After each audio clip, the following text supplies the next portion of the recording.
Welcome everyone to the TRIAD Wit Draft Special. I am your de facto host tonight, Pick, and along with me we have Marcus Welsh, aka Will, and TLS. Bobby himself has been resurrected and he is back on the draft coaching board. Welcome, guys. That's good to be here, man. Can't believe we're at our third and final trials draft. It seems like we just sat down to do this for the first time, about a week ago. Seems a little longer than that. Yeah, probably. I'm trying to make it sound more dreamy and whimsical. Yeah, no, but still, I mean, here we are, the final one. It's crazy. Yeah, so it's been a pretty cool trip. I will say, when we sat down to actually plan this thing out, there were a lot of naysayers when we started giving dates and saying, hey, we're going to do this then, and a lot of people saying, yeah, right, you'll be done in a month. So for some reason, I think we did a pretty good job overall. I think so. Very rarely in e-betting do you see anybody lay out a plan and stick with it. They either rush it and finish it, or they just abandon it altogether after so long. It's a very rare thing. So we're not done yet. God knows what can happen. A lot can happen in e-betting in the next 6, 7 weeks. But here we are, heading into the final stretch, and so far so good. Not a late show. It's been about as well orchestrated and played out an EFED experiment as I've ever seen. Well, I think we can all agree that the reason that it's been so well thought out and planned has to go to Bobby. Oh, absolutely. He's the glue that keeps us all together here. I'm just here so I don't get fined, man. There's a Super Bowl reference there. Heck yeah! Who you guys? Well, I know who Bobby has, or what? But Will, what are you thinking? You thinking Niners? You thinking Chiefs? I think the Chiefs. I think the Chiefs had Hell nah. Hey, you have me, man. Hey. Wait, what? This guy right now. Hey, listen. Jeremiah the Bullfrog told me that it's going to be the Chiefs. They went through Baltimore, and then went through Buffalo. Was that in Buffalo? I can't remember. But anyway. Yeah, it was. And they got to beat Miami too, didn't they? So they played three pretty good teams. They've won 2 Super Bowls. I think Mahomes and Andy Reid. I think the difference is going to be Purdy. I don't think is on the level that Super Bowl quarterback needs to be, and I think it's going to show in the game. Interesting. I mean, my heart wants to go with San Francisco. There's no doubt about it. Like I want the Niners to win. They've been my team my whole life. I kind of think the Chiefs have a lot going for them, especially with the extra media coverage that they get and all that stuff. So if the Niners pull it off, I think it would be an upset. I think so. Well, I mean, according to Vegas, right, the Niners are favored. So, but you know what? This Chiefs team is not better than the 2019 Chiefs team, but the Niners team is better than the 2019 Niners team. So, you think so? I think so. I mean, they have a better quarterback. They have a better running back, and Brandon Ayuk is a really good receiver. Whereas the Chiefs, I mean, we've seen what their receivers can't do all year, right? So that's true. Their receivers are trash. Yeah. But the Chiefs defense has been, really good. So, I mean, I think it's gonna be a close game, and it might come down to maybe a big defensive play somewhere. It could, yeah. I was gonna say, but the Chiefs, I totally blacked out there on what I was gonna say. It probably wasn't that important. So. Yeah. At the end of the day, the Niners are going to have to play better D than they played the last time. There's just for sure. They're not going to be able to pull to 3 scores against the Chiefs. Come back. They're not going to be able to. No way. So they're going to have to play D from start, and then I think Debo's going to have to be healthy, and he's going to have to actually be a factor. Because Mhm. if he's not, then Ayuk's just going to get double teamed all day. Yeah. But I know what I was going to say. I do think Shanahan is maybe the best coach in the NFL. I have a lot of respect for that guy, man. He could take it just about anybody and put together a top 10 NFL offense. It's insane how good he is. yeah, I agree. I think I mean you're seeing both. I mean, you think what Andy Reid's done. I mean, obviously Yeah. Mahomes is great, but I mean he came out of nowhere. Like he wasn't supposed to be this guy. He's been coached really well. You can tell, and Hmm. just I don't know their whole thing is great. I hate it because they what they did to the Niners in 19, and what it's not great, but I think we got a shot. You never know. Hmm. It'll be a good game. Yeah, I'm looking forward to it. I'm going to be with Lur. We're going to eat some nachos, and I don't know, man. Have a good time. So You're not going to sit down and write some role plays while you're watching? no, but I will start the entrances for the first triad show. I'll write those. That's tradition. Every Super Bowl, I have to write some EFED stuff. Okay. So no, not really. I just realized this morning or whenever it was, I was like, shit, man. In under 2 weeks, I got to post another show. Yeah. Yeah, we're getting up there. We're getting close. Yeah. All right. Well, these guys didn't tune in to hear our Super Bowl thoughts. So let's get to. I don't want to talk too much about the past, but you guys have anything you want to say about strength or bravery? How we got here, or I mean, it's up to you guys. What do you want to do? Well, I'll just talk about the strength a little bit. It truly was a test of strength for all those involved, but I think it turned out very well. And I really appreciate the reviews I received. Kat and Alias, especially off the top of my head, they put a lot of time and energy into their reviews. And I think Sahara left one too. And I really appreciate the people who leave reviews. It shows a level of engagement and appreciation that I wish there was more of in this game. I mean, we're kicking out full fledged, full thought out, whatever reviews for 12, 16, however many role plays every 2 weeks. And how many DMs do we get 24 hours after the show comes up? Where's my feedback? Yeah. So it's nice to get some feedback from a couple of members of the roster for the shows that we put together. So that was nice. I really appreciate that. It's not mandatory, but we do notice it. We do appreciate it. It goes a long way in building good camaraderie and goodwill with us and everybody else in the Fed. But I think the Spring Talk are good. I love the location. I love the uniqueness of the settings and stipulations and everything Bobby laid the groundwork for at the beginning of them.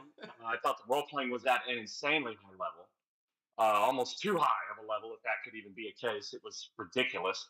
Yeah. But it was, yeah, it's. I think everybody that went through it and came out on the other end came out stronger and a better player of this game for having gone through it. Yeah, I would agree, and I think you saying that as far as like the role play talent stepped up, and it wasn't to say that bravery was worse. I mean, I think in some ways it was just as good quality, but we were reading 16 role plays versus 12, and every match it becomes harder because now you're trying to rank people, and instead of you get a pin or you get pinned or nothing happens. 3 is a little bit easier to manage, I think, that way. So it was an experiment we thought about before the draft. I think some people still don't quite understand how that all worked. We had that planned out. Mm-hmm. That was part of the draft. But anyway, it worked in some ways, and in some ways it kind of made things a little bit more challenging. And so anybody out there that thinks we might be pulling a swerve this time, we're not. We are back to 12, 4 per team, and if you wanted to get drafted and you end up not getting drafted tonight, the only thing I can say is you should have opted into the tribulations. Yeah, that was an opportunity there to to really secure yourself a spot. I mean, it's tough. I mean, you look at these names, and I was doing some mock drafts earlier just to kind of see who might be there, who might go, and every time I would run a mock draft, there was like 3 or 4 names left off. It's like, I cannot fucking believe this person may not get drafted.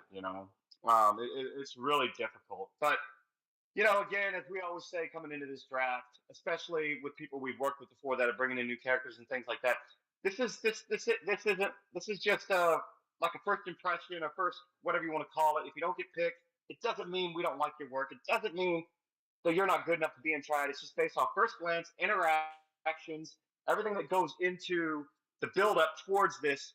Certain people were sold to us at a higher level than others were, and that to me anyway, that's the way it plays out. There's maybe 6 or 7 names I have where I think I want to work with these people, and hopefully I can get 4 of these 7 or whatever 8 names out of this draft pool that I want to work with.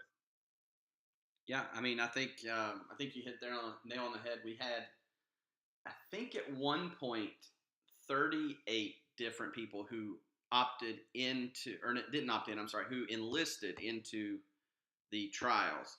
And then we had another 6 that opted in for tribulation. So, I mean, we had almost 50, I think, at one point. And then we had some folks that had other commitments and had stuff come up and they had to withdraw names and whatnot. But the biggest field we've had so far, and, shows a lot of interest. But at the same time, it does, like you said, it's going to make a lot of people, unfortunately, maybe a little sad at first or upset or however you want to word it. Because, we just can't, obviously take everybody. But I'm interested to see how this is going to play out. We've got so many names and a lot of familiar names. If you run in OCW circles, we've got some names there that you may know of that maybe don't necessarily get out other places or haven't as much. And then you got, just a slew of, I think, XWF talent. Like, we got a bunch of people that threw their name into the hat this time around, and then from other places too, guys that that bounce around other spots. So it's a pretty crazy group. Got some folks that are trying out different characters, like you said. So I'm interested to see what you guys are thinking. I know we haven't really talked too much about it, but I've got a plan. I think I've got 4. I don't know how you guys think about it, but I almost try to think of who you're not going to pick.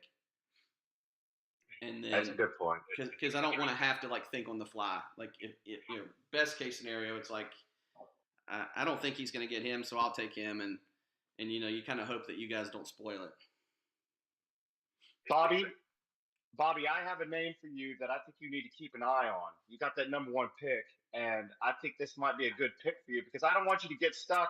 I don't want you to get nickel man this time. Who is it? Who is it? Latoya Hicks. All right, I think you really need to keep a strong eye on Latoya Hicks and maybe take her number 1. I just think that might get a good start. Yeah, I'm using analytics this time around to help me with my draft. So. Okay. I like it. I ran the numbers. I ran the numbers through analytics, and I got a team that's ready to win. Okay, all right. We'll see. We'll see about that. I would love to see your analytics. I would love to see it. You'll post that to Twitter after the draft, right? You'll show us what your process was. Yes.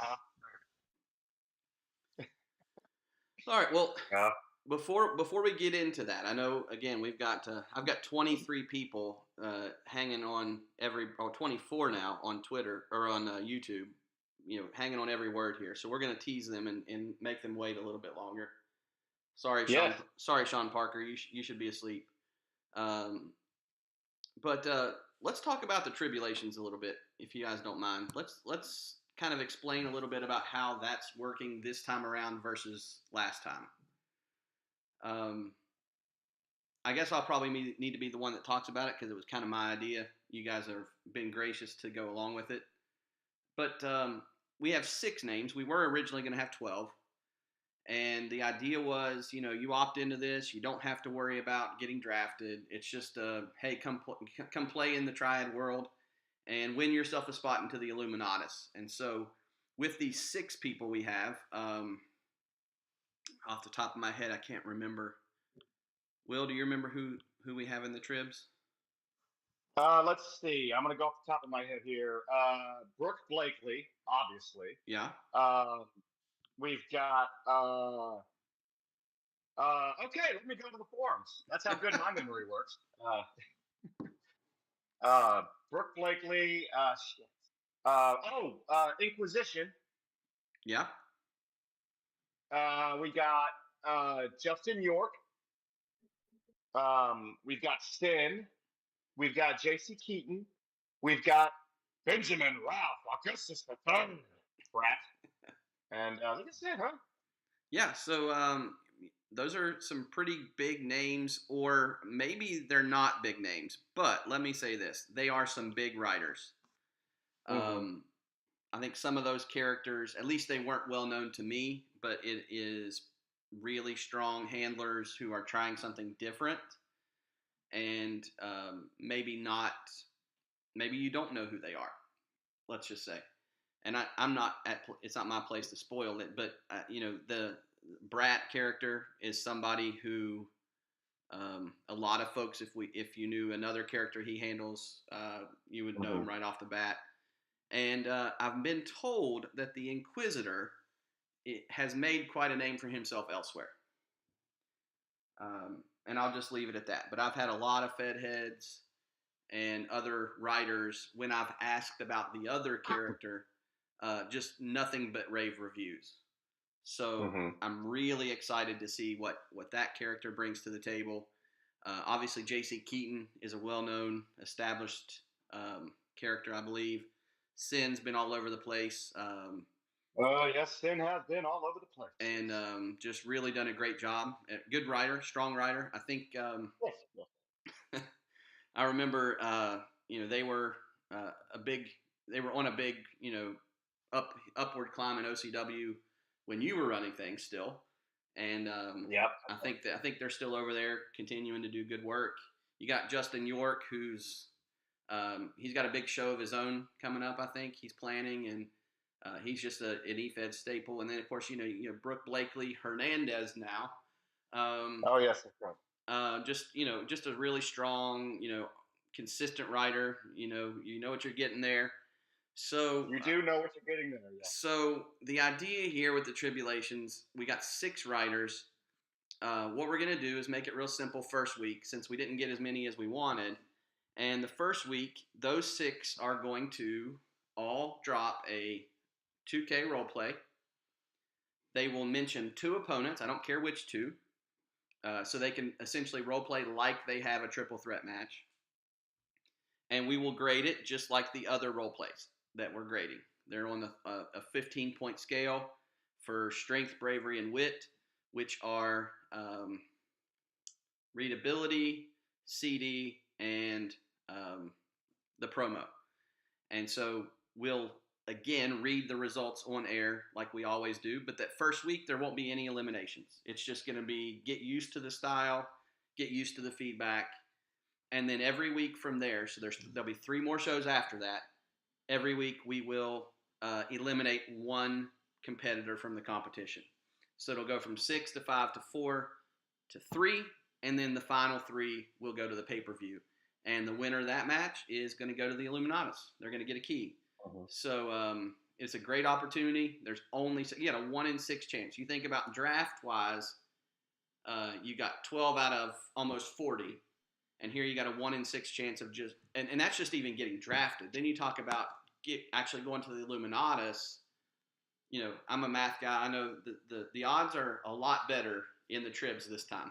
So it's going to be a different, experience. I think it'll be fun. It'll be different for us. We'll get to do radio every other week like we did last time, and shoot the breeze a little bit and talk e-fetting. So it'll be cool. Yes, it will be. I'm looking forward to it. It's always nice to use the Tribulations as a form of experimentation to try to see, all right, that works, but we can maybe tone it down, hone it in, get it a little sharper, and see how this works to finally, just it's always fun to experiment turning things in this game. Everybody does the same thing over and over and over. So yeah, I'm really excited to see how that plays out and to see the role plays from some of these lesser known characters that are, looking to maybe get these new characters over. Yeah, for sure. Getting some comments about reopening Tribs after the draft. No, we're not going to do that. We gave people plenty of opportunity to opt in. And, we told you that, if you don't get drafted, then you might not get to pick or get to play. So we're gonna have to stick by that. I know that maybe is a jerk move, but we're the jerks, I guess. Bobby said we weren't allowed. Yeah, Bobby's the bad guy. He's the big evil over there. It's closed. it's closed, baby. Oh my. All right, well that's enough tribulations. Are we ready to start drafting? Ready to talk about it? I think so. The question is, are they ready for us to start drafting, or do they want us to spend 30 minutes talking about, I don't know, Bobby's, I can't think. Let's just get to the draft. Okay. So, so Team TLS came up short this last time. They were third, and this time the analytics say don't draft based off of entrance music. I do know that part. So nope. I did draft off of all entrance music this time. So you did. Love it. It'll be interesting. So, but anyway, Team TLS does get the first pick. Now, just so everybody's clear, Sean Parker in the last tribulations did win. He won the format that we had last time around, and so because of that, he is a guaranteed draft pick. So one of us is going to have to draft him tonight, but he does not have to be the overall number one draft pick. So even though Bobby has first pick, he's allowed to draft from anybody in the class, and at some point, one of us will draft Sean Parker. And I'll just go ahead and say it right now. He's such a strong rider. I can't imagine him sliding to number 12. If he does, then Bobby's in for a treat because I believe that means he's got the last pick, right? Yes, he's first and last. Yes. So, regardless, Sean Parker will be drafted. We know that. So it's really just more of a suspense into what slot he ends up fitting. But I do think, he's on my list of who I'd like. I'll tell you that much. So, anyway, so Bobby's going to kick it off. Then it's going to go to me. Will gets back-to-back picks, snake draft style. And then we'll just have some fun. I know Bobby's a big fan of the draft countdown in between picks. So I will start that, give him, I think, 30 seconds. I don't think it's a full minute. I think we voted while Bobby was gone to extend it to 45 seconds. Oh, my God. All right, so we have, we'll kick it off, give you 30 seconds to think. I'm sure you already know who you got because you got first pick and you've known it for a while, but we'll give you a chance just to revisit that real quick and then we'll get going.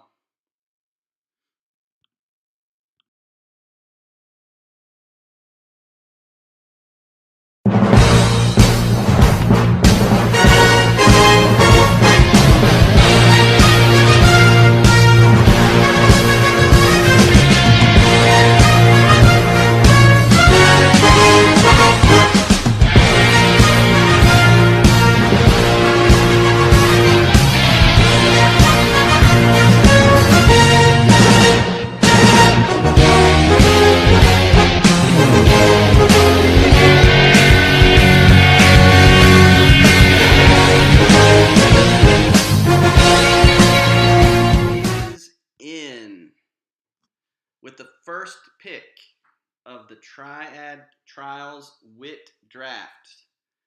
Team TLS, take it away. All right, so, the computer told me that the best chance to win, right, is to pick someone with experience, mainly experience in the Illuminatus. So my first pick is someone who has done quite well for themselves in the Illuminatus, right? This person is an OCW Hall of Famer, multiple time OCW champion. I would say that they're probably in the top 5 of greatest OCW wrestlers. It's none other than the man himself, Matt Mayhew.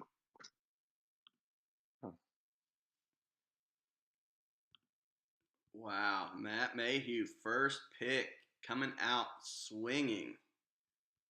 Yeah, I kind of thought that's what was going to happen.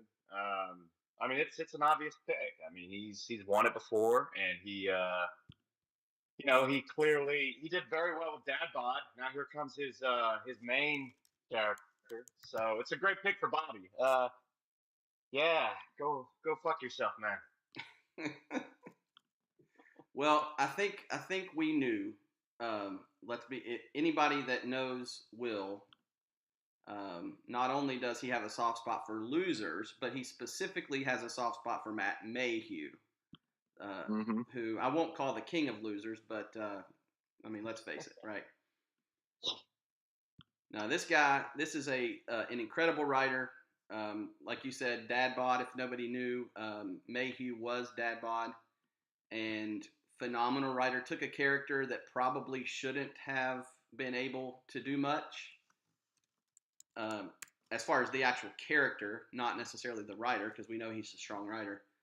But he took that character and made him a legitimate threat in the strength trials. And he has decided to come in this time around with his number one. And, I've got some history with him. Just very briefly, in the second ever Illuminatus, he unfortunately came in and stole Pick's title. So there's a little bit of potential animosity there between those characters that could be explored. So that's going to be fun. It's going to be a cool pick. He's great. I don't think anybody's going to look forward to being against him. I'll tell you that. I agree. It's the first, I would say the first legend from our circle to get drafted into the trials. Like you count Dad Bod, but that's a secondary. It's the first one we've had in the line of like Mayhew or Morocco or any of or Paris or Siren, any of those guys that we sort of are very familiar with getting into the trials. So yeah, it's interesting. We'll see how it goes. Yeah, I mean, to be honest, personally, I don't like the guy OC. Yeah, I mean, he's a Broncos fan. I mean, who wants to be friends with a Broncos fan? But it is what it is.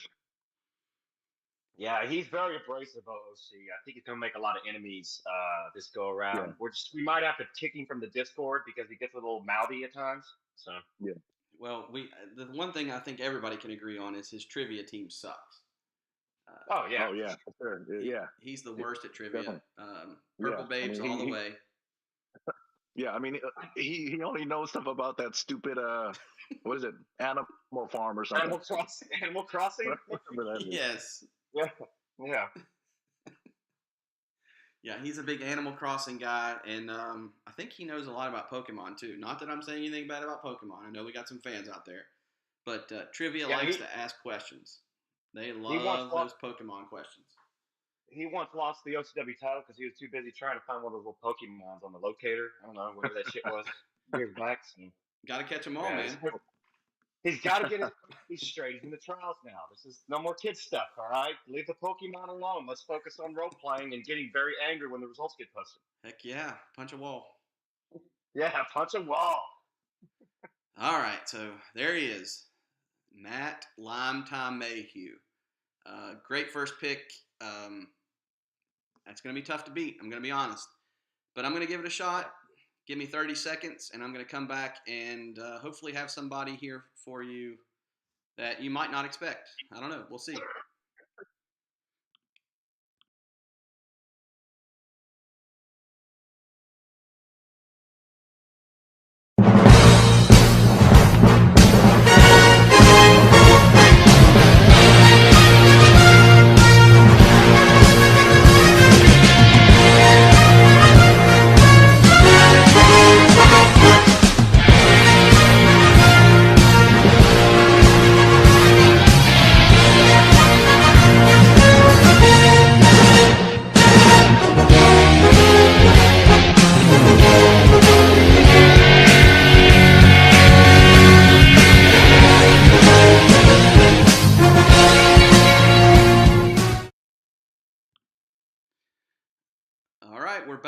with the second overall pick, which is mine. Now, when I was thinking about who I was going to pick here, I was thinking, long term, who's out there that we know is a strong rider, somebody that's easy to work with, somebody not necessarily that I know, but that has a great reputation. And I was thinking about it. I kind of had an idea that Mayhew might go number one, and if he didn't, then he might have been my pick. But I was thinking about somebody who got really close to being in the Illuminatus last time and just fell slightly short and is trying something with a different character. And so for my second overall pick, I am selecting Mr. Kieran King. Okay. All right. That honestly surprises me. I was expecting another name. So that's a good pick. Like as far as writing goes, he's as clean and as creative a writer as there is in this game. And King might offer him a little more freedom because he may not feel, uh, constrained by the world he's built like he had with Alias and everything. He might be able to, just have more fun. And sometimes when you have more fun, the shackles come off and you actually write at a higher level. So that's a great pick, but I did not see that coming. That changes everything for me with my first pick. I got to readjust. Uh-oh. Yeah. Well, here was my thought. I'm thinking, again, we know with Alias, he's a phenomenal writer. And then, like you said, I think the Alias character does not necessarily paint him into a box, but it gets him into where the character has to specifically, there's a lot that people know about Alias or think they know about Alias. And I think with King, he can get away without that, and he can just be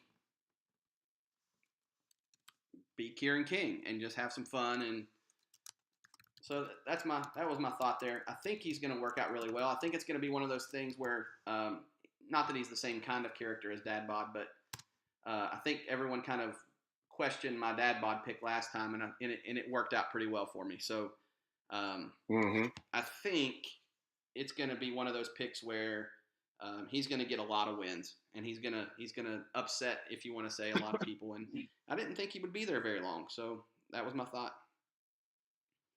Yeah, that's. I mean, he's one of those. As from a talent perspective, he could have gone one. He's so getting that. I'm taking him third, to be honest with you. That's crazy. He's definitely deserves being picked there. I'm just surprised. There's a name now on the board that I absolutely did not think would be there for me. But that's a great pick, and he could very easily win the trials. Yeah, well, hopefully I didn't gift you anybody. Yeah, no, that's a great pick. I love his entrance music, so solid pick. Of course you do. I'm glad I could help you with that. All right, well, are we ready for number 3? Yeah, let's do it. All right, 30 seconds, Mr. Welsh. You're on.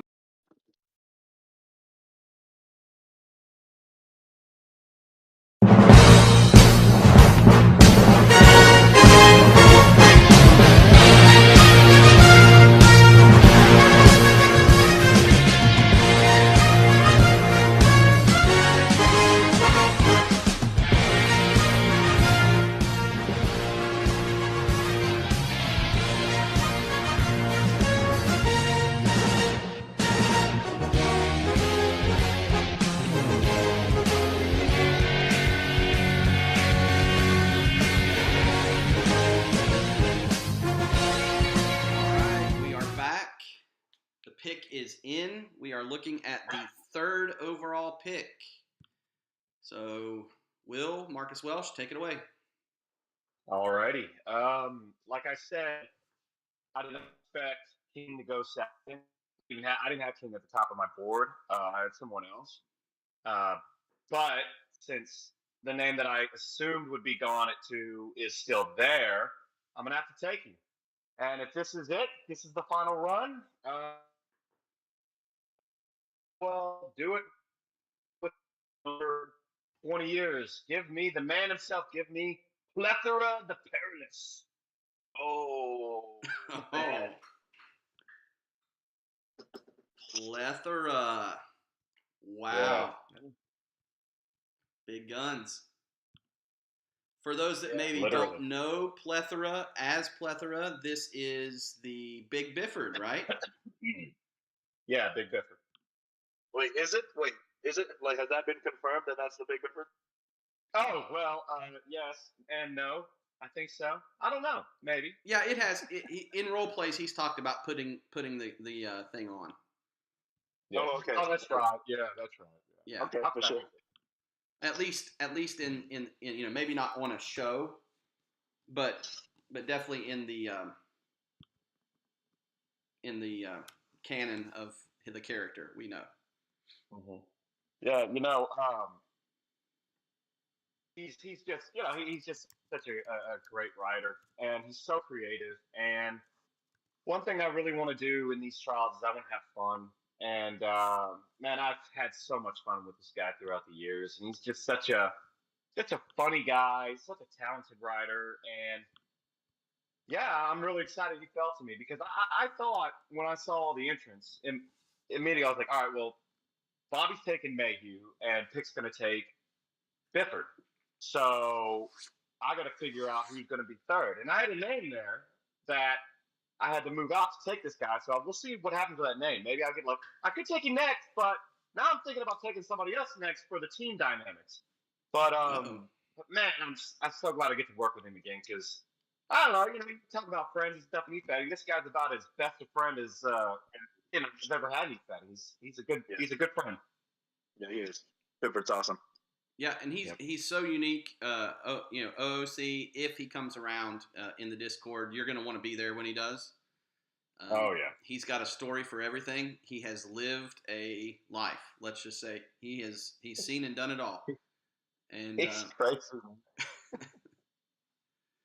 He's a cool guy. I think it's a great pick. I thought about it. And there's nothing wrong with going this route, but my thought initially was we did have all of these OCW guys, and I didn't want it to look like necessarily that I'm just focusing on that.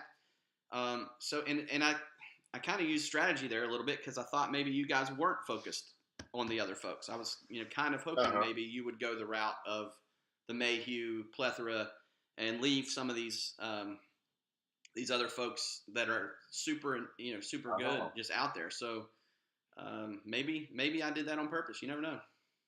Oh man, we're playing right into your hands. Yeah, it's time for me to win this time. I'm tired of second place, tired of losing. We got to get this thing going. Yeah, got to get team picked in that winner's circle. For sure. Plus, we got to save some big names for that eventual fourth team that gets announced tomorrow. So. Oh, that's true. That's true. Yeah. Oh man. We'll see who that is. Yeah. All right, man. That's a great pick. Not much for me to say else about that. I mean, you're talking two-time champ, three-time OCW. I don't. Yeah, three-time OCW champ, OCW Hall of Famer, champ in Aces, shitty little Fed Hall of Famer over there. Runner-up in the Illuminatis. That's messed up. Fourth place in the last Illuminatis. He's about as solid as they come, man. He talks craziest shit, and it's always creative, and it's always entertaining. Yeah, just if he comes bearing chicken sandwiches, you're gonna want to pass. You don't want those. Yeah, sandwiches or fried samosas or anything like that. Yeah, just say no. But yeah, awesome pick. He's gonna be that the schedule this time around. And this isn't so much of a spoiler because last time we did it too. We had the bragging rights on night 3. Remember, where we put the ones versus the ones and the twos versus the twos, and I had that on the schedule again this time. So think about what we just created. Just this first time on that show, the main event is going to be Matt Mayhew versus Kieran King versus Plethora. Wow, that's nuts. Crazy. Yeah. That's gonna be. I mean, that's arguably the best role player in XWF history against two of the best role players in OCW history. I mean, yeah, that's it's just every time the schedule comes out, how this get any tougher, and then the next one's even tougher, and then the next one's even tougher. Yeah, it's crazy. I mean, like obviously part of me wants to, I want to win, but just thinking about that match, thinking about what we're going to read that week with those three people, it's going to be amazing. Super excited about it. Yeah, it is. Well, Will, you get to go again, believe it or not. You, lucky dog, you're back to back here. Unless you want to trade me, picks. I'll give you number 11 for number 4. Let me think about that. How about no? All right, I tried. Oh, yeah, you did try. All right, so 30 seconds. You're going to be back and ready to go. All right, I'll be ready.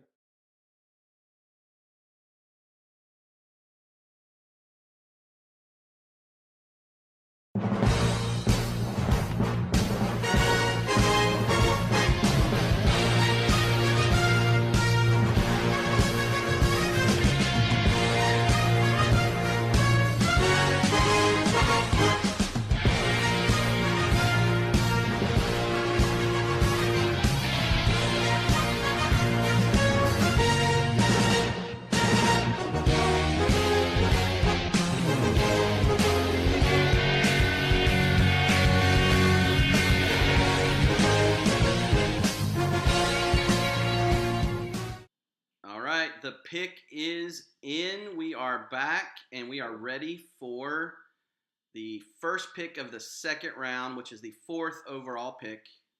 It is Team Welsh again. Will, what do you got? All right. Well, when you took King and passed on Plethora, that changed everything for me.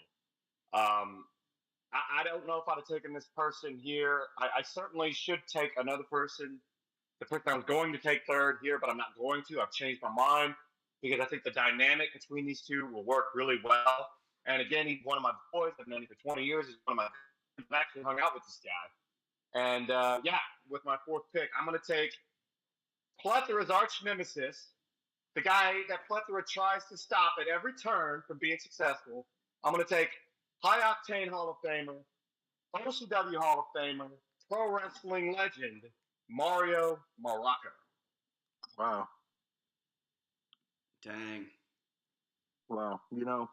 I was hoping to pair the two Triple M's together, but you ruined that for me.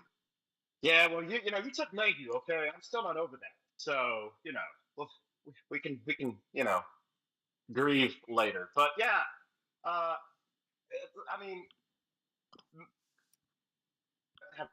it's such a history. Brought Bifford into OCW. And then, like, so many people that Morocco brought in, whether it was Lynchador or Paris or Cyanide or Bifford, they all won the OCW title, and Morocco never could. And it was something that Morocco was always like annoyed with. And then of all the three, Bifford was the one that made fun of him the most about it. And so Bifford has always teased Morocco about not being able to win the OCW title and this and that. And they've had such a feud that blurs into OC going on for 20 years. And here we are, maybe the last go around. So let's party together. Let's put them on the same team. And let's see what happens. I think it could be very fun. And I know Morocco's big into collaborations. Yeah, like for me, I was gone during the Morocco years. I was actually gone during the Mayhew years. And if it wasn't for the last Illuminatus, I don't even think I would have seen a Mayhew role play. And so, these are guys that I see in the Hall of Fame, the OCW Hall of Fame, something that I had always aspired to, to get to at some point. And, you see these names that are in there and you're like, God, these must have been legends. These must have been guys that were, just beating everybody, world beaters. And, so I'm really interested. He was, Morocco was also in the Illuminatus this past time, the last one we did in OCW.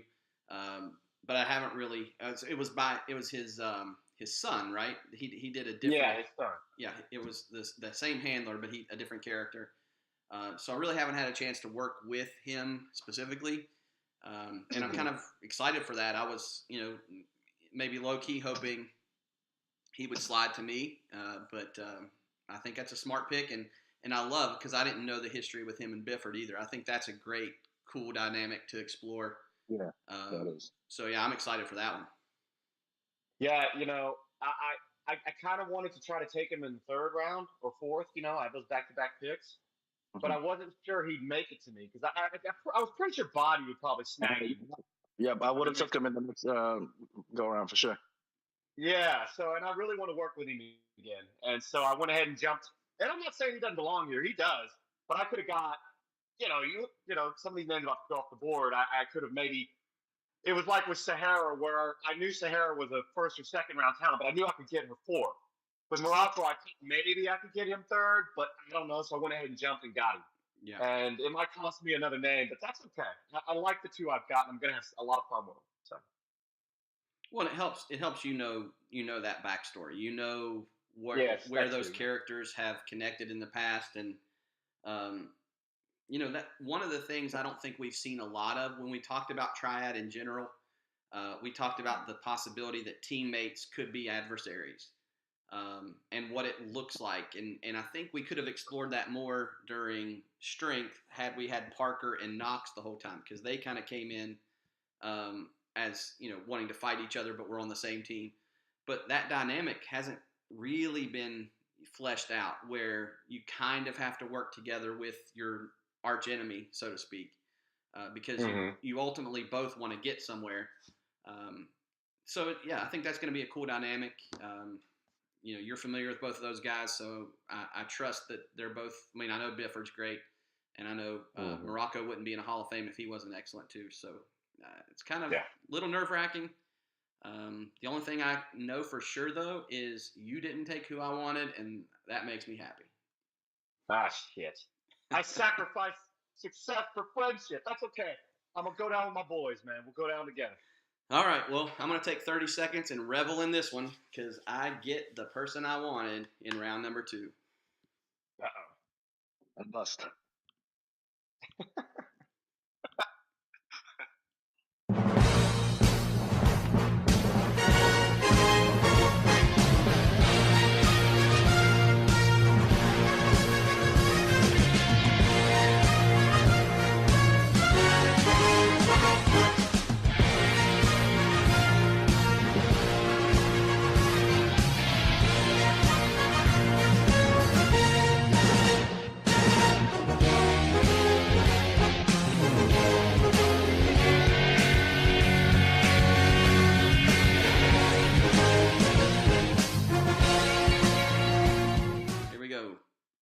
We are back with the 5th overall pick of the WIT Trials. As I said, I was super excited here. Had this name circled, was hoping I could get him at number 5. And thanks to my fellow coaches who did not select him, I'm going to get my wish. This is somebody I don't know a whole lot about, but I drafted this time on reputation. I have heard nothing but amazing things about this writer, this character that the writer has. I did get to read a CD and a sample to prove that it is incredibly strong writing. And what I'm most interested about is how different the character, I believe, is than just about everybody that we have in the draft pool. And so I think it's going to be a unique character. I'm interested to see how they work with Kieran King, who was my first pick, and how the dynamic works against everybody else. So with that said, my number 2 pick and the 5th overall is the good Dr. Louis DeVille. Oh yeah, that's a big one. That was one. I had so many combinations I was going through, and he was one I could have taken third, and I might have taken him third if Plethora would have been gone. But I mean, if you dominate an XWF, you're really good. I mean, we saw that with Alias. Exactly. And James Raven and Aiden Collins and some of these other writers that have come from there. I tell people, I said, whenever you see a pick face like that, you know the rider is a fucking monster. You know, because who else picks a pick face like that other than a guy that knows he can ride circles around most everybody else? But my biggest apprehension with Doc is I've seen it outside of XWF. And you know how some people are monsters in their home fed. Then when they leave, it's not that they aren't good; it's that they don't have the same motivation. Like some people are just home fed role players, and then they lose that motivation in other feds because it doesn't mean the same to them. So I want to see him put in that same energy and effort outside of XWF that he puts inside, and that's my only question mark with this guy. If he puts the effort and TRIAD that he puts into XWF, again, he can win the whole thing. He's just super talented and very, very creative. Yeah, I get your point there. I think my counterpoint would be, we haven't seen Bifford or Morocco or Mayhew outside of OCW all that much, especially in recent years. In recent years, yeah. Yeah, I think you can make a case for just about everybody. You find a place that you're comfortable with. You find a place that what you're doing is working. I would consider myself probably a lifelong OCW guy. You know what I mean? Mm-hmm. So I think he's got the motivation. If he didn't drop the CD that he did, that's true. I might have had a different thought there, and really maybe wouldn't have drafted him as high because of that. But I read the work. He put that effort in, and like I said, as far as the reputation, and maybe you don't draft off reputation, but gosh, everybody says he's great to work with. Everybody says he's a great writer. How good Alias is, and when he saw that Doc had enlisted, he went crazy. He was like, "How did you get him to enlist?" And I don't think we did anything other than have the WIT trials. So it really worked out well. Maybe it's taking a flyer. Maybe I'm going too far out of the box. I don't know, but I think the cerebral character here doing some crazy stuff. I'm all for it. Got to give a shout out to Bobby Bourbon. He pulled out of the draft, but he was the guy who talked to DeVille, and he also talked to Mark Flynn about enlisting. Flynn didn't, but DeVille did. So Bourbon, I think, gets.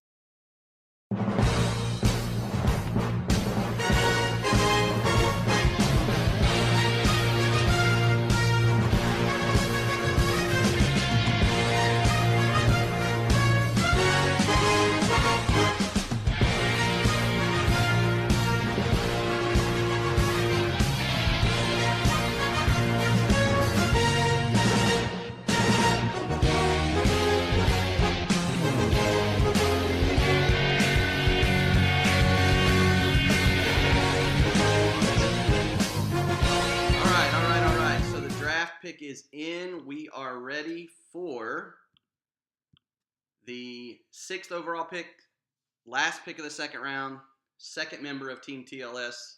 Bobby, take it away. All right. So so far the computer's really happy with me because, throughout this whole TRIAD trials thing, there are only two people that I've really sort of campaign to sign up for, right? One of them being Matt Mayhew. I feel like we've all sort of asked him to bring Mayhew in, and then the other person is none other than Sean Warstein. So I'm going with Sean Warstein. Oh man, the fact that Warstein goes with the last pick of the second round is amazing to me. Because he's a main event level player everywhere he goes. The handler is great. Yep, he was in the bravery trials as LCP. He was in the strength trials as Mancini. I think he got better transitioning from LCP to Mancini, and now he's bringing in his main character. And I really hope he does well this go around. I really do, because if anybody deserves to get some success in these trials, it's Warstein, because man, he has put in the work. Yeah, he has. Yeah, I think that's a fantastic pick. And, I don't know the character Sean Warstein, which is funny because you guys both knew him only as Sean Warstein, right? Yeah. Yeah. So like you had this prior knowledge of this great writer, and he came in with LCP, who was kind of a goof character, trying to figure things out. Wasn't wasn't the I won't say it wasn't the best character. That's not the right way of saying it, but you could kind of tell that especially when we saw Mancini, that his wheelhouse is certainly in a more serious tone. Mm-hmm. And LCP's funny. He's a goofball. He doesn't know how to wrestle, but he somehow manages to succeed. And then you have Mancini, who is this crazy mob boss that's always one step ahead. And neither one of them, at least reputation-wise, is as good or has been as good as Warstein. So you guys have talked him up so much. Like, I'm dying to see what he can do with that character. I think it's going to be great. And at least as of now, he's the first handler, right? Out of these first 6 picks, he's the first handler that's been in all 3 trials now. Yeah, I think you're correct. Yeah. And on Team TLS for all 3, which is kind of interesting. Yeah, Bobby's a loyal guy. Yeah, I mean, so like I want to add, so I enjoy working with him. I feel like anytime I've given him feedback, he's been very gracious, and he's used it. So I mean, yeah, I mean, I hope he does well this time around. When I first met Warstein, I joined XWF as the Wizard, and Warstein was the champion, and he held that belt for, I want to say, 5 or 6 months. And that's a hard belt to hold, especially under the rules back then. And I forget who beat him for it. I think it was some bullshit Money in the Bank cash in or something like that. But and then I got him to come to GCWA, and he did well there. Although he jobbed at TLS in his first yeah, he did. What the fuck, guys? But then he stuck around and he did well, and everywhere he goes, he's a fixture. So yeah, man, and I haven't been able to write any Warstein matches yet, and so that's one thing that excites me is I get to write matches with some of these characters. I get to write matches with Warstein and with DeVille and Kieran King, and some of these other names that hopefully pop up here soon. It's fun to get to write them and experience them through that lens. And so this is one of those characters that's been on a checklist for a long time, as far as one that I'm looking forward to grading and writing and working with. Yeah, that's awesome. Heck, I mean, super glad for the characters. For the handler, was great, especially this last round where the team had so much turmoil with. We had Nickelman who dropped out. We had Glum, first off, who had to leave for personal reasons, and then we had Nickelman situation, and it was just kind of, unfortunately, the revolving door team where each week it was a different person maybe being a partner, and the one constant, obviously Spencer Adams, but you had Warstein, who's been there before with the Bravery Trials, came through with the Strength Trials. Really was the anchor for that team, and it did such an amazing job in the finals against like the heaviest of heavy hitters that we had. I mean, you go up against Vodka, Cortez, and Alias, and put forth what he did. Just amazing writer, and I think with Warstein, like you guys said, his number 1 character is probably going to knock it out of the park. Yep. All right, Bobby, you ready for number 2? Oh, yeah. All right. Yeah. Take 30 seconds. I got something for Will. All right. There we go. All right. Take 30 seconds and think about it, and we'll come back.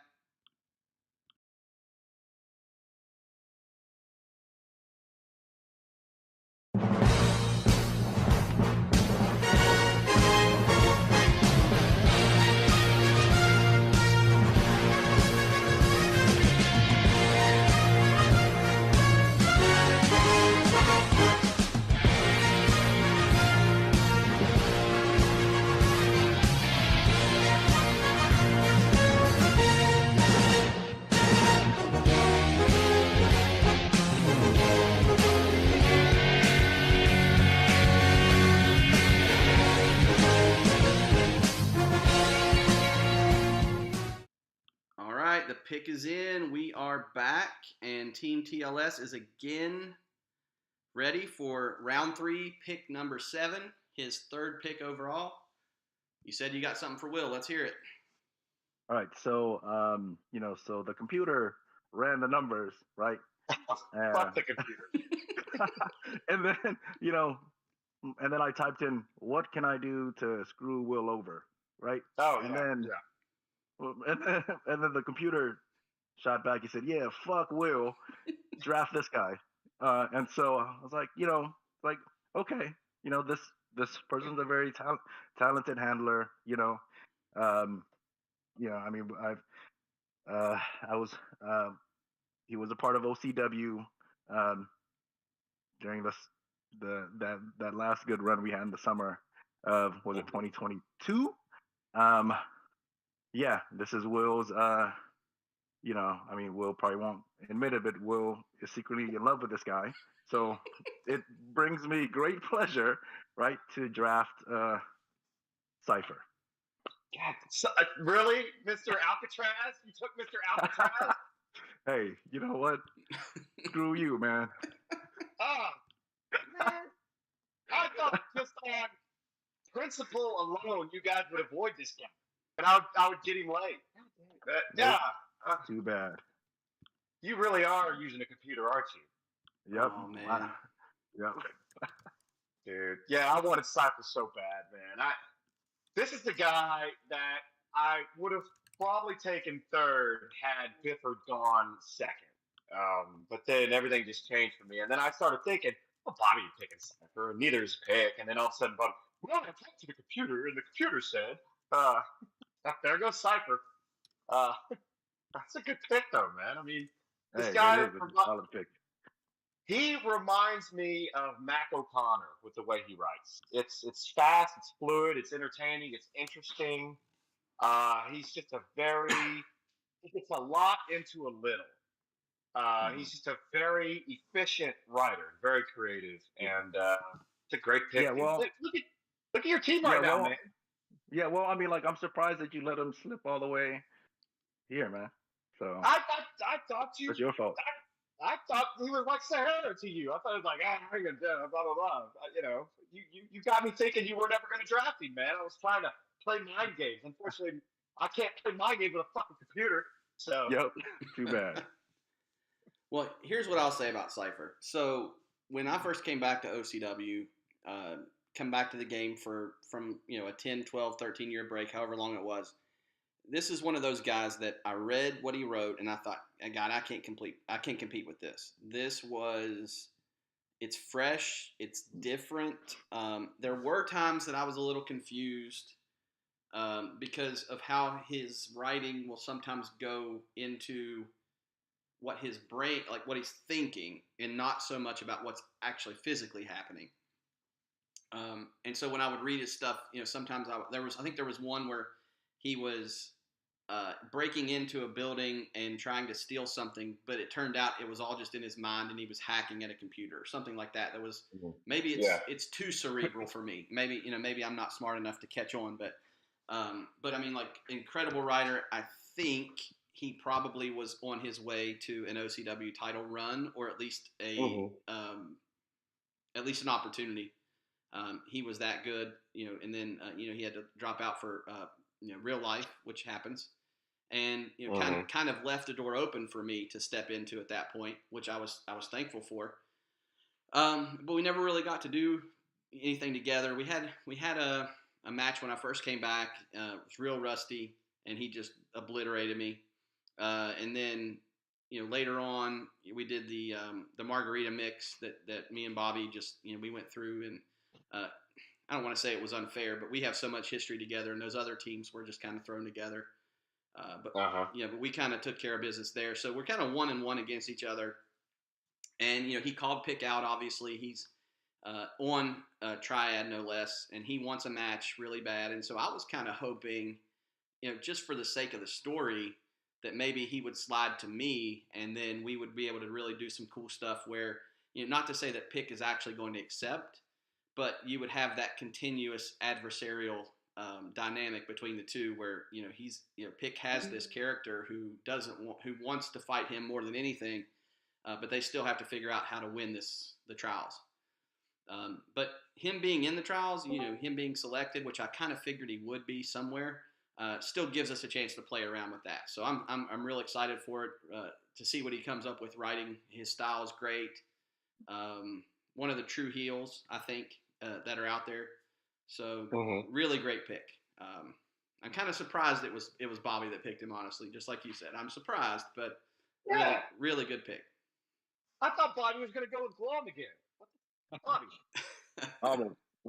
Almost. Well, look at your team now, Bobby.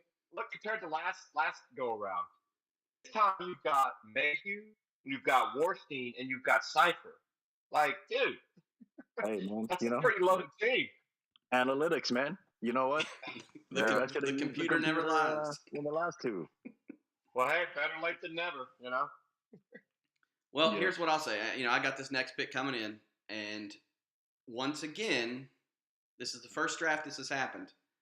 My top 3 were available when I drafted. It's the first time it's happened. That's usually a good sign. I know for me, that was sort of the case the first couple of drafts, especially the first one. The first one I wanted Strat, Thad, and Wolf, and I got them all. And then last draft, who was it? All right, yeah, let's go. I'm going to give you 30 seconds, and I'm going to hit you with it.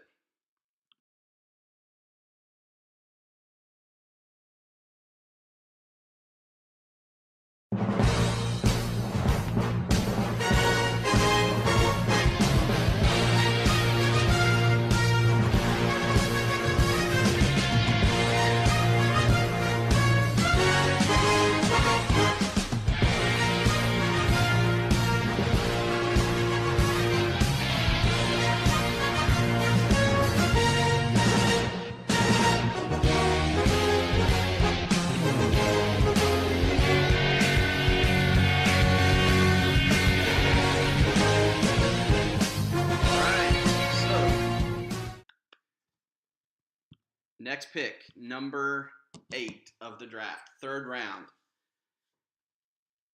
I wanted this guy on my team. I hoped that I could get them at this particular spot simply because I knew there were the big flashy names out there that you guys were going to look at, and I knew that this one might have flown under the radar a little bit. And it is a fantastic writer. One of the easiest people to get along with out of character. The first time I talked to this person out of OOC and told them what Triad was, they were hooked. And I could tell they were super excited about what we were doing. And I was hopeful that I'd get to work with them. And here we are with pick number 8. Look out, boys. Sean Parker's coming to team pick. Oh. There it is. Wow.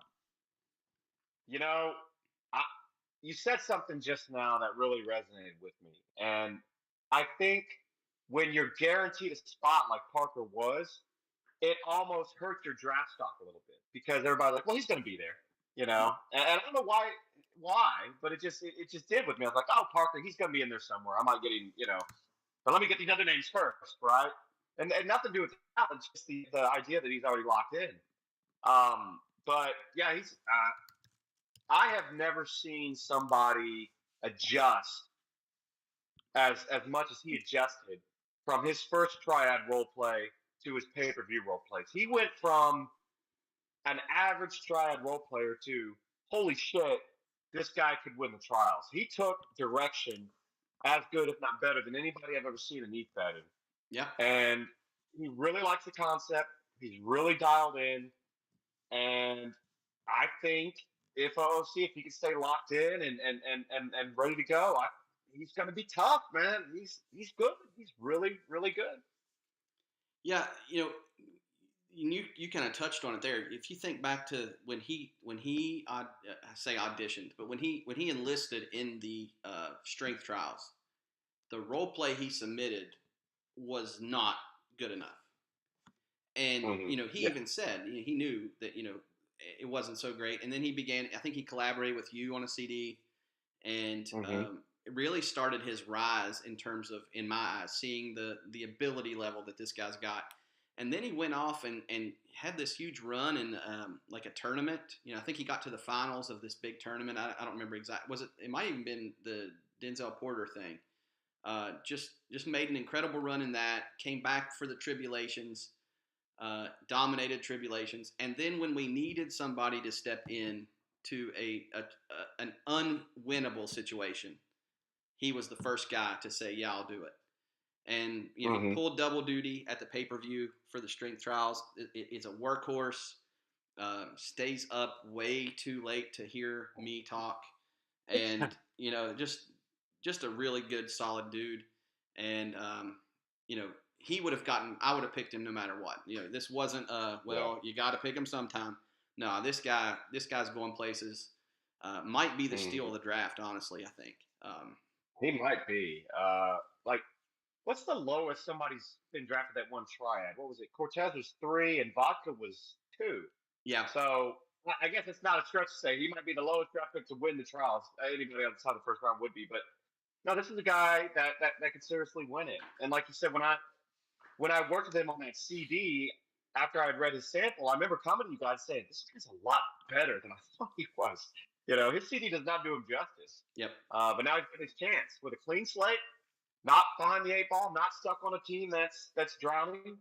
He's got every advantage in the world now to show out and to do well in this. Yep, and I think what you said earlier too about taking direction, taking feedback, and I say it to everybody. We're not the best judges of role plays ever. I don't think anybody could make that claim. But to take the way that we would like to see it done, and then do it that way, which might go against the grain a little bit, I don't know that we've had somebody who can adjust like he has. I haven't seen it. I mean, when I think of people that have adjusted at the level he has, Andy Murray, Bifford, and Kurzak pop up in my mind as they went from like non-entities to suddenly, whoa, we got a contender here. Wow, look at them. They really listen. And he's better than Kurzak. No offense to Kurzak. I like Kurzak, but he's not as good as Sean Parker. But yeah, he's just a natural at this. He gets it, and he listens, and he wants it, and that's a great pick. I mean, these teams, I'm feeling like these teams we're drafting are better than any of the teams we've drafted so far in TRIAD. I hope so. I mean, at least for me, I hope my dynamic is the best. That's what I really want. Like, I want the team to come together as a team, and whether they rally each other or whether they fight each other, I don't care. The camaraderie, the collaboration. Let's just see a bunch of crazy stuff. And the same with the Tribulations guys. They're not on an actual show, but they're in the Triad world. I would look at. I was talking to somebody the other day who's one of the participants, and think of it like you're on a dark. You're on dark. You're the show that doesn't make it to TV, but it still means something because you're making it to the finals and getting a chance to be on pay-per-view. So you need to show up when we're in Paris or New York or Colorado Springs. Like, you need to make your presence known and interfere, make an alliance, do something crazy. Let's make this the craziest Triad segments that we've ever had. And Sean Parker is a guy that's going to work with you, and he's going to help that out. So I'm pumped. I got the like I said, it's his first time, but I've got my first 3. And, it could have went different ways, but these were the first 3 on my paper. So I couldn't be more excited.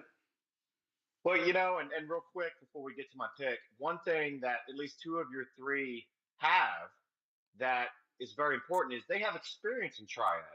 King and Parker have both received feedback. So they're jumping into this already aware of what we're looking for. And that's a big advantage over, say, like Doc, who might need a week or 2 to adjust, or Cypher, or some.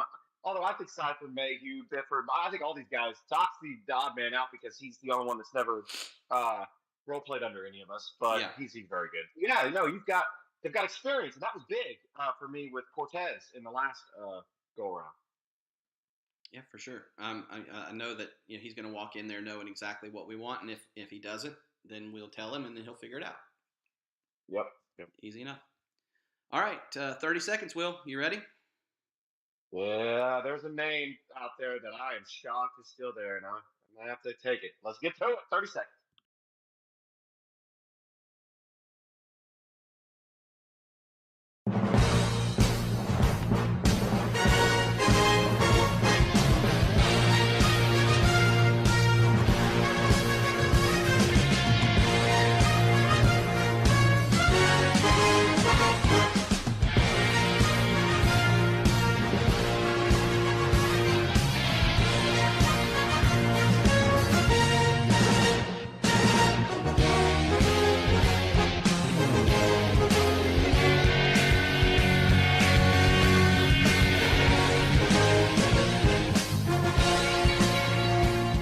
Here we go. The pick is in. Mr. Will. Okay. Go for All it. right. Well, I've been going with familiarity. Bifford, Morocco, and I've been wanting to pick people that I either knew or have worked with closely here recently because I want a team of people that I feel comfortable with, I get along with, they get along with me, and then we can all collab and get together and are easy to reach and get in contact with. And I told myself, I'm not going to just go for the big names this time. I'm going for the names that I get along with. However, there's a name on this board that I've wanted to work with for years that I am shocked is still out there. And I just would not be doing myself justice or triad or anything that I believe and hold near and dear to me in e-betting justice if I pass this name up. So I am going to have to take, shockingly, this late in the draft, the king himself, Corey Black. Whoa. Okay. All right. Yeah, Corey Black to me is one of those names that I've witnessed from afar for a number of years, and I've always thought I'd like to have them in OCW. I would like to get them to role play over here and work with them and write their character and whatnot. And I was never able to because he was a home fed guy. He just would not leave action wrestling, the piss fed. And now because of Pissgate, he's like Dionysus and these others. He's branching out. And this guy, as far as I know, this guy is like the king of that fed. He's the Mayhew. He's the alias, and he's just now stepping out and doing other feds. And I've wanted to work with him. This is an opportunity. There he is, and I'm really excited. I hope that we can collab on some stuff OOC and that we can that he's active OC and that he'll work with me and Morocco and Plethora and whoever my next pick is, and we can all get together and work together as a team. That's the only unknown. I don't know how if he'll be OC, but as far as the rider and everything else, yeah, this guy, this is like getting Seb or Sahara in the third or fourth round. This guy is great. He's very, very good. Yeah, that's one of those. It's another name that like I've heard people talk about. People talk him up, how great he is, and he came in, was real excited to do the announcement segment that he did on one of our shows. I think it was maybe the pay-per-view he debuted, or maybe the show before that. I can't remember.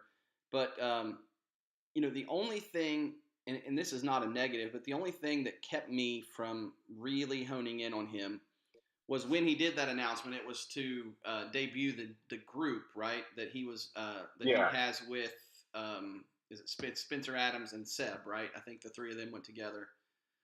And so because neither one of them were in the draft, they put their names in but then pulled out.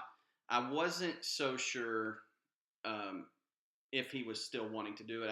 Maybe I should have reached out and talked to him a little bit, but. Anyway, that I was kind of a little leery because initially it seemed like, hey, it's my buddies and I are going to come in together, and then not that way. So that was really my only hesitation there, because you're right. As far as name value goes, he's up there with the top three that we talked about easily in terms of recognition, name value, all that kind of stuff. So if he's here and he's invested and he wants to be part of this, I think he's a pretty strong steal at number 9. Yeah, for sure. Yeah,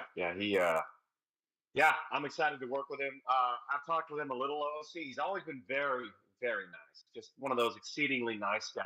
Mm-hmm. I've never seen him have any issues with people. The only issues I've ever seen people have with Corey Black is the fact that he beats them. They go over there, they are against him, and he beats them, and they're like, nobody can beat that Corey, you know. So, which that bodes well for Triad and picking him. But he just seems like one of these really chill veterans that has done it all in the Fed that he called home, and he's branching out now, looking to do some more. And I hope he does well in Triad. Excited to work with him. Heck yeah, I think he's gonna be great. And then you think like, okay, so we talk about I didn't do it for round 2, but okay, so bragging rights, the round 3 picks. You've got Cypher, Parker, and Corey Black going to go at it for round 3. Wow. Yeah. Crazy. Jesus. And then of course Morocco, Doc, and Warstein for 2. These are main event matches every single time. It's just crazy. Yeah, it is. It's unbelievable. People are going to have to take adjustments quick because you go from the frying pan straight into the fryer. There's no adjustment period. It's boom, boom, boom right off the bat, man. Heavy hitter after heavy hitter, as Bobby would say. Yeah, he's big on that one. Yeah, he is. So interestingly, did you pick third the first draft too? I know you did last time. I can't remember. I was first the first draft because I got Stratford first. Okay. And then and then I was able to get Thad, and then Wolf, and then I finished up with our boy OG Raven. So you're used to this whole back-to-back picks. You kind of made a name for yourself with that. So that's all I've ever done. You get the whole rest of this field, 30 names almost, and you get to pick from those 30 for your last pick. I'll give you 30 seconds to think about who you want, and then we'll hear it. All right.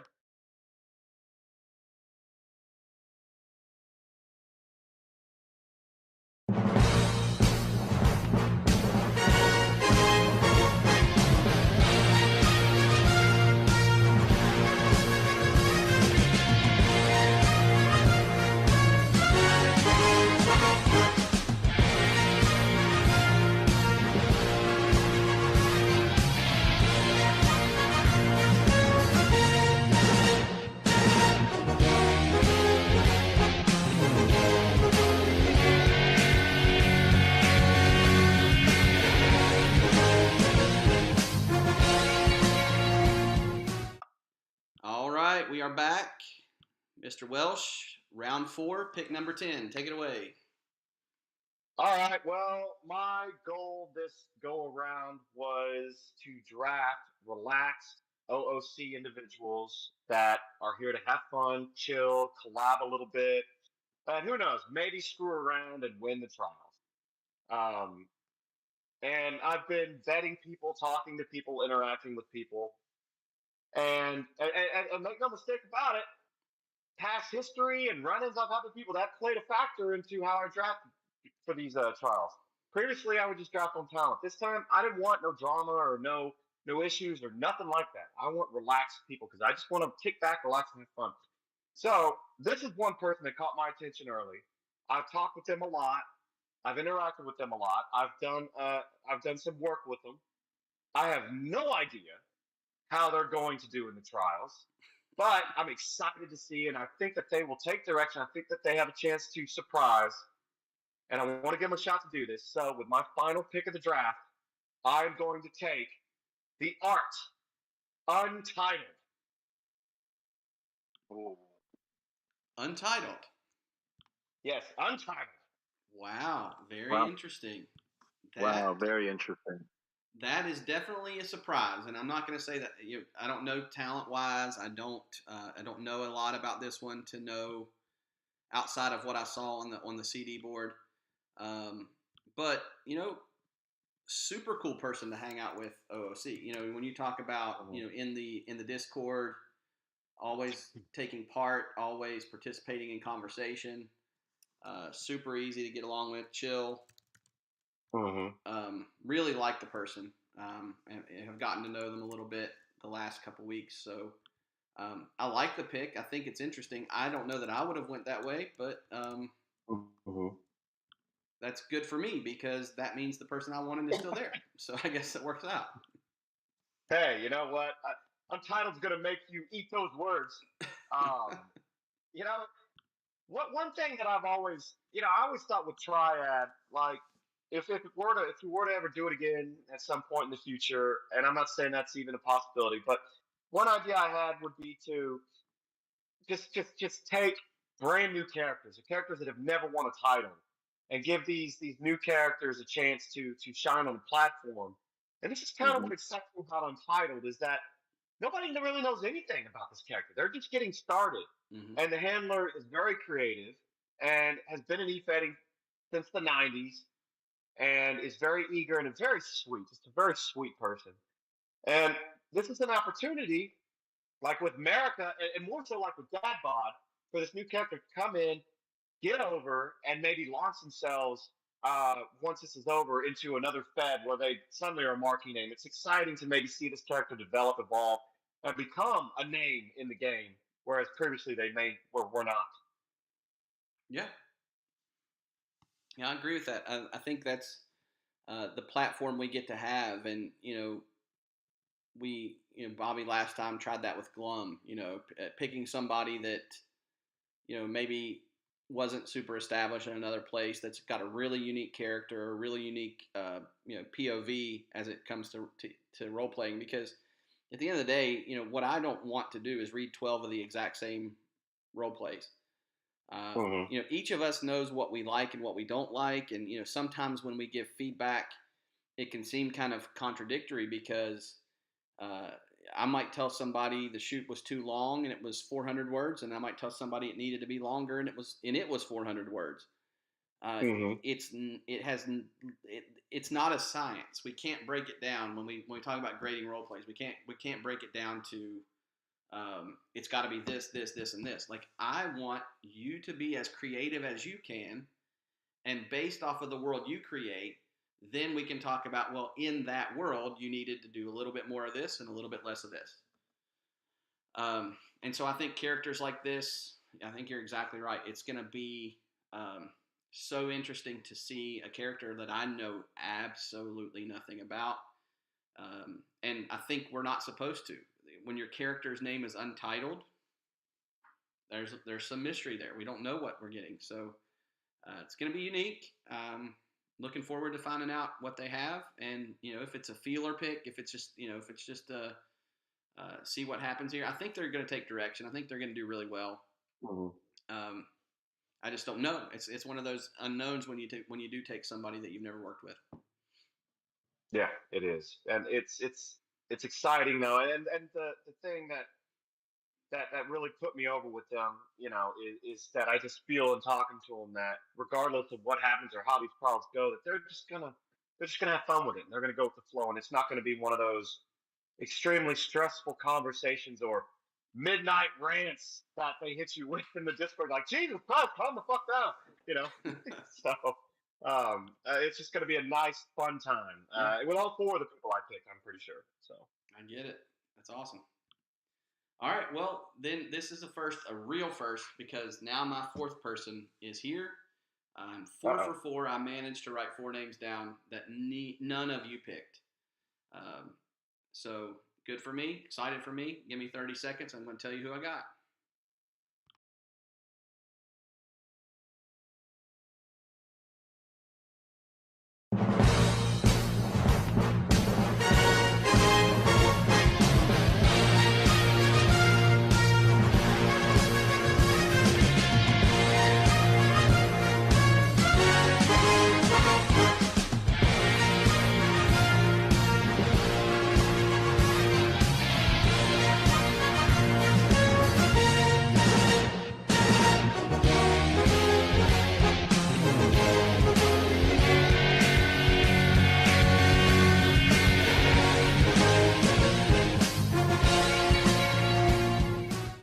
Okay, folks, so last pick for team pick, round 4, pick number 11.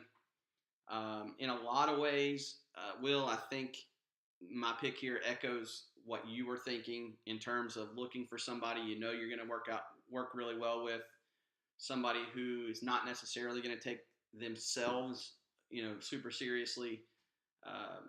Somebody that's maybe in this particular case, somebody I actually have worked with before, and just know that we were able to collaborate pretty well, know that they took direction well. We had good conversations, OOC, and somebody who's, been here since the beginning, was able to take part in the bravery trials, was enlisted and participated throughout what we did with strength.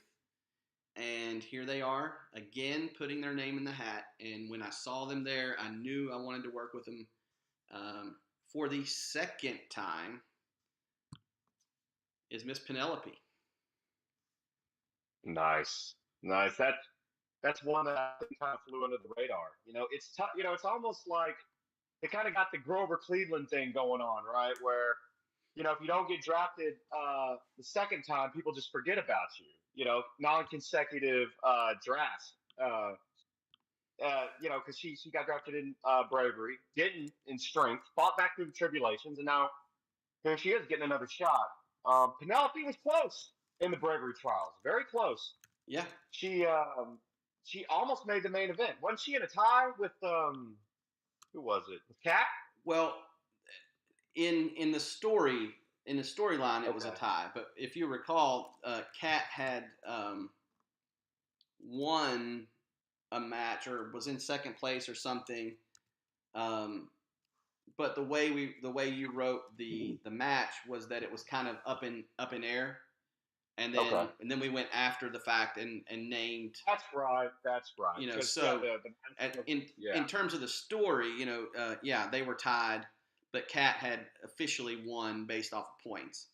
Gotcha. But yeah, I mean, they were one like that. They were close. They were 1 point away from getting into that main event, and of course, Kat did really well in that main event.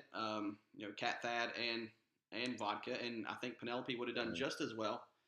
So it's definitely a writer that, like I said, I worked with the first time. They were on Team Pick the first time.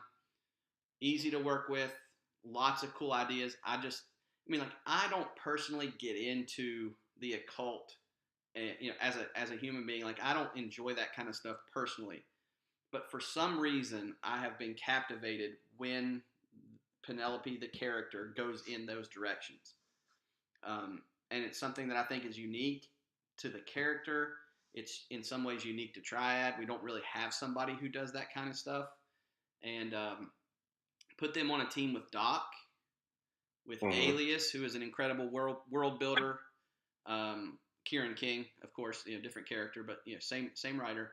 And then you got Sean Parker, who is just and I don't want to say this in a bad way, but he's a team player. He's gonna work with whoever's around him, I think, and just adapt. I think so. So I think, like I said, these were the 4 people, my top 4. I somehow managed to get all 4 of them. I'm pretty happy about that. Yeah, Penelope, the role play they put down in the Tribulations, not the pay-per-view role play, but the actual Tribulations role play, I thought was really, really good. And I felt like it was a step up from what they did in the bravery trials. Now the pay-per-view role play, that's tough. When you're role playing against like 7 other people, it can kind of bog you down in the promo because you feel like you've got to hit everybody, and then it takes away from your story. And you only got 2K words and whatnot. But I think Penelope, I think the writing is there, and I think the creativity is there. They just need to listen to the direction, and they need to stay away from some of the things that get them in trouble. Some of the stuff that slows down and normalizes the story. Stick with the creative stuff, the creative end of your character, and I think they could do pretty well. I mean, the creativity's there. It's there. It just needs to come together, and maybe we'll see it here in the trials. Yeah, it's a very interesting dynamic because if somebody were to ask you what advice would be to write a character, I think one of the first things you would tell somebody, correct me if I'm wrong, but you want to see the character be well-rounded, right?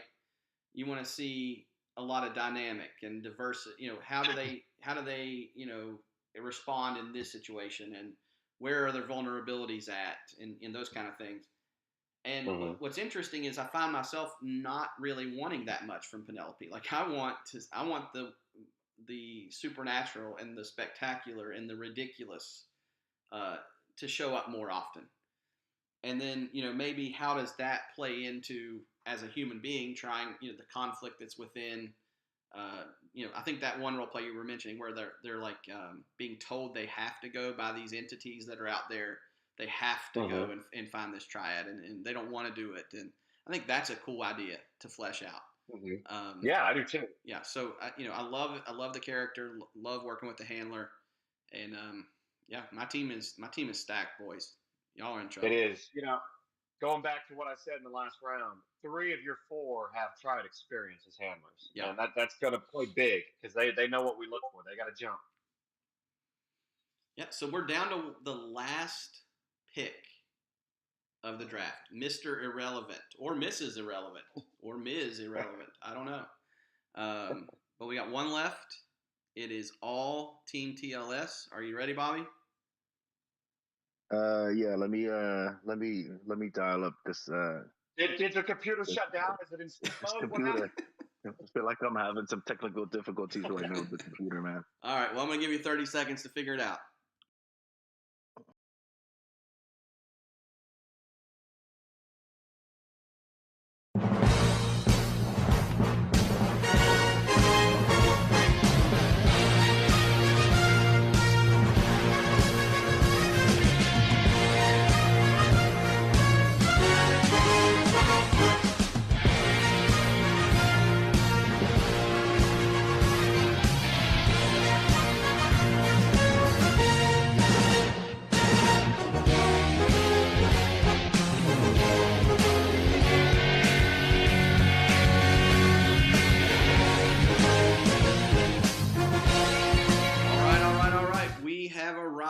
At the final pick in the Triad Wit Trials draft.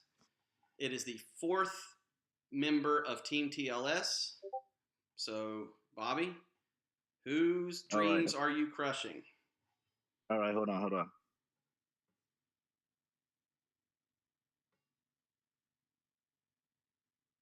Yeah, it's damn computer, man. Hold on. Hold on. Bobby, you gotta turn it on. Hold on. Wait. Okay. Oh, good. Okay, we got it. Okay, so, wow. I'm going to make the pick for you. Latoya, picks. Hey, Siri, who am I picking?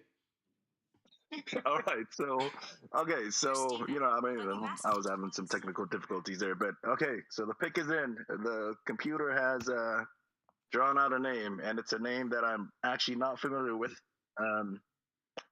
It's Paul Freedom. Paul Freedom. Nice. Freedom. All right. Yeah.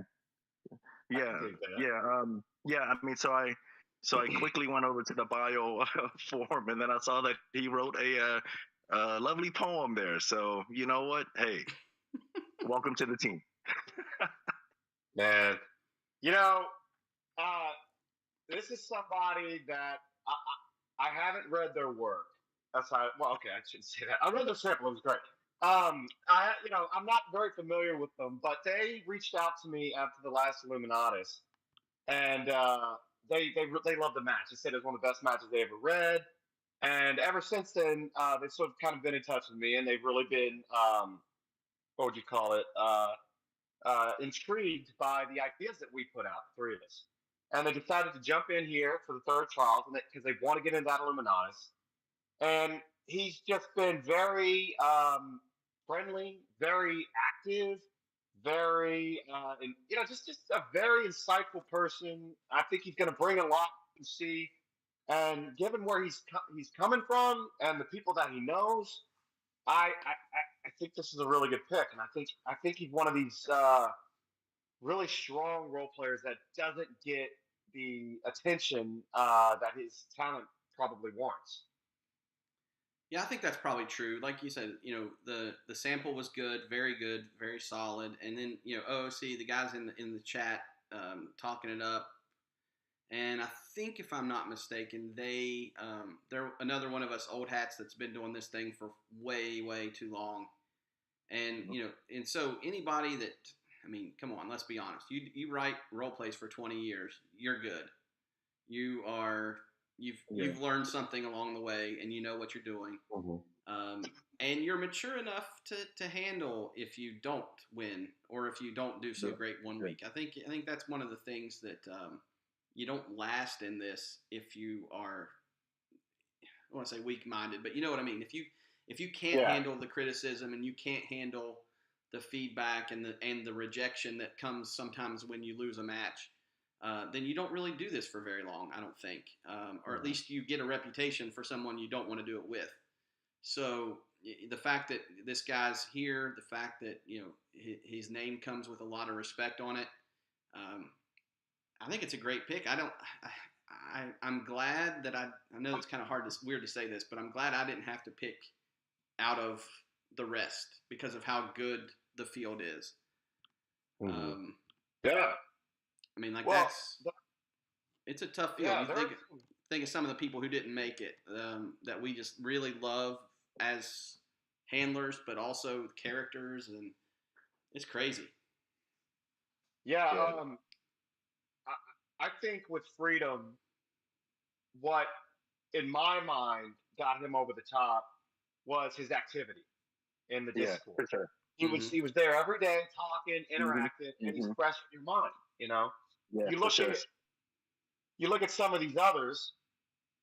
Serenity Holmes is one that I know has a lot of clout, or whatever you want to call it. Is really good. I didn't hear nothing from them after they enlisted. They just vanished. And I'm not saying like some others did that, but I didn't know enough about them, and they, to me, they didn't stand out enough to just go quiet for the entirety of the period from enlistment to TRIAD to put them into the field. Claire Hawkins is another one that I think is really good, but again, I never heard anything from them. And you don't know how engaged are they going to be when it actually starts. Do they just enlist and forget, and then they're not going to post? How dialed into this are they? Raven, he's already in the Illuminatus, and I hate to hold that against him, but that does play in the back of my head like, well, he's in. Yeah. Let's give some other people a shot. Sure. Burt McElroy, I had intended on drafting Burt, and I know this isn't going to make you feel any better, but I was going to take Burt and Untitled with my last two picks, but Corey Black was there, and I think if you ask Burt, who would you pick, Burt or Corey Black? You're going to take Corey Black. So, and I wanted to take Untitled. That was one that I wasn't going to lead the draft without picking. So those are the ones that stand out to me as far as the, I guess. Oh, Dionysus! Jesus Christ, he didn't get picked. Yeah, it's wild. Yeah, that one. I'm going to be honest. You look at, and you don't want to call it a snub per se. But if you look at somebody who, gosh, you worked with and was great and you really want to be around, Dionysus is fantastic. Great writer, great teammate, took direction, amazing story. And I think a lot of people were sleeping on him last time around, and he just came in and knocked it out of the park. And I think, one of the things that kind of took him out of my mind wasn't because we had already been there, done that, but because I didn't really see a lot of, interaction or activity the last couple weeks in terms of, getting on Triad and whether it was he came in Discord and talked, and I'm not saying that, but just kind of seemed like the character, we didn't see the Twitter activity specific to Triad, and not as often anyway. So for me, or maybe I didn't see it if it did, but that kind of, I don't want to say soured it, but it made maybe somebody else kind of jump a little bit in line, like, and then I think, if you want to call it the elephant in the room, we had the triumvirate folks, the Noel, Starfire, and Asher, and they were coming in, enlisting with different characters that they've not done here anyway. And I think it kind of was the same deal in the back of my mind, like you said with Raven. It's all three of these handlers already have a spot in the Illuminatus. And while that wasn't like the overall reason I didn't, choose to pick them, because I know they're all fantastic writers. We've seen it twice. I mean, they've been in both trials. I do think it kind of came down to, if I picked one, I wouldn't be 100% sure that the other two would get picked, and I didn't know what that dynamic would look like. And, so there were a lot of factors there. I think, in some ways, they're probably three of the absolute best writers that were in this field, which kind of stinks that you have to leave people out like that. But like I said, they're good to work with. We know they're going to be in the Illuminatus again, and we get to do that all over with hopefully a new cast of characters to go against. So I hate it for them. Hate it for a lot of these guys. There's just only 12 spots, and that's what we said at the beginning. The tribulations were there. We just needed more people to opt in. Yeah. Well, going on to the triumvirate people, Starfire, Jules, and Rivers. The only one that really did enough to warrant being picked is Noel. Starfire and Jules, that they didn't do anything. I mean, they just didn't do anything. They enlisted, and that was it. So to be taking, and then like you said with them, you feel like it's an all or nothing type deal. Like if you take one, you got to take the other two, because if you don't take the other two, then that one's going to quit. So it's like, well, I can't justify taking all three of these secondary characters when I've got Corey Black, or I've got a Penelope, or I've got a Cypher, or these are main characters from main event level writers that are trying hard to get in here. And so, to me, it was just, they were in the two trials, they got their own team, they're in the Illuminatus. It's like, hey, let's get some new people in here. So. Yeah, I can see that for sure. And I mean, like, Bobby, one of the guys that were in this that I thought maybe you'd pull the trigger on was Crash. Oh, yeah, Crash. Is Bobby still there? I don't know. Sorry, no, sorry, I was muted. Yeah, no, okay. I mean, I mean, again, having the last pick, right? It's like there are like 6 people that I was like, oh, I could go for this guy, or I could go for this guy. But yeah, I mean, Crash is a solid role player. But I mean, I liked Freedom's poem, man. Sucker for poetry. Yeah. Crash. I just wonder with Crash if OOC, if he's got too much going on, and that's my thing with Crash. And in the last trials, we had 2 people that bounced for one reason or another. Yeah, that's true. And I would really like to see 12 people stick it out throughout the entirety of the trials, because it just helps with the overall flow and the cohesion and everything else of the event. And I like Crash. He's certainly good enough to have been drafted, but I know he's got a lot going on. Yeah. And I would hate for him to feel a lot of pressure in this in Triad and not do his best work, or maybe bounce out at some point. So that's how I felt about Crash. I just feel like he may not be ready for something like this. So. Yeah, and I'm like looking down the list here. So you're exactly right. I mean, like there's you got Crash, who's a main event talent, just credible writer. You got CSR, who is another thing. Me not knowing characters and who you've played where and whatnot, I don't know who knows who, but the handler behind CSR is like everywhere. Everybody. Uh-huh. If I said the name again, I'm not trying to out if it's a secret, but if that handler was going with the character that everyone knows, I kind of feel like it would be hard to say no to. Because, agreed. When they come in with the main, that main character, the same thing.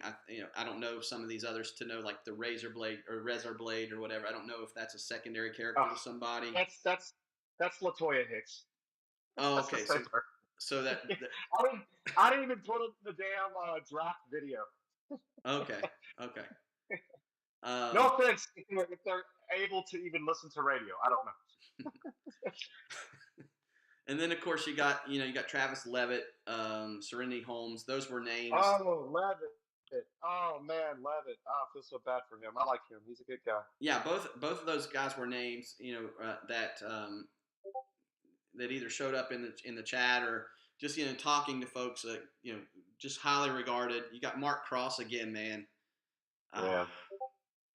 Like I just they did such a good job in the tribulations last time. Just so many names. It really, yeah. I mean, it's tough, and you look at the field, and it's like, who do you take out? Yeah. I mean, well, like how about this? How about Atara Raven, right? Addie? Yeah. I really like Addie, and I think from a promo perspective, she can cut into somebody as good as anybody I've ever seen. I just the consistency is sort of my question there. I like Addie. That's what I'll say. I like her. I think she's funny. I think she's very talented. It's just in Triad, like there's a level of consistency that you got to bring that I think could be tough for some. So. Yeah.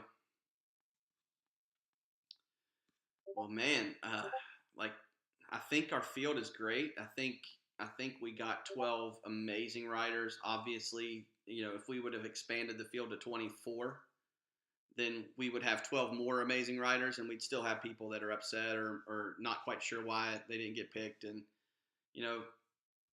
I hate that, but that's kind of the nature of the beast. When we set out to do Triad, the draft was a huge part of it, and yep. It's just kind of like the world we set up, the world we created. And, for the 6 that opted in for Tribulations, we're excited to work with you guys. It's going to be a different experience, I think, than anything we've done and anything that you've been a part of. And for those that are in the trials, our 12 draftees, congratulations. We will be creating and have already created team Discord servers. So if you have not already joined the Triad Discord and have the ability to do so, it would probably be in your best interest, and we will add you in. And then any team related conversation or collaboration can just take part in there, and it'll be a good time. We're excited. We've got what's our date, Will? When does the window open? Do you remember? Well, the window as soon as all right. So the show's the 21st. So I would say the window opens on the 11th, and I'm moving it back a day to Wednesday instead of Tuesday because I've got those classes Tuesday night. Yeah. So it'll be the 21st will be the first show, and then every 2 weeks after that, 10-day windows.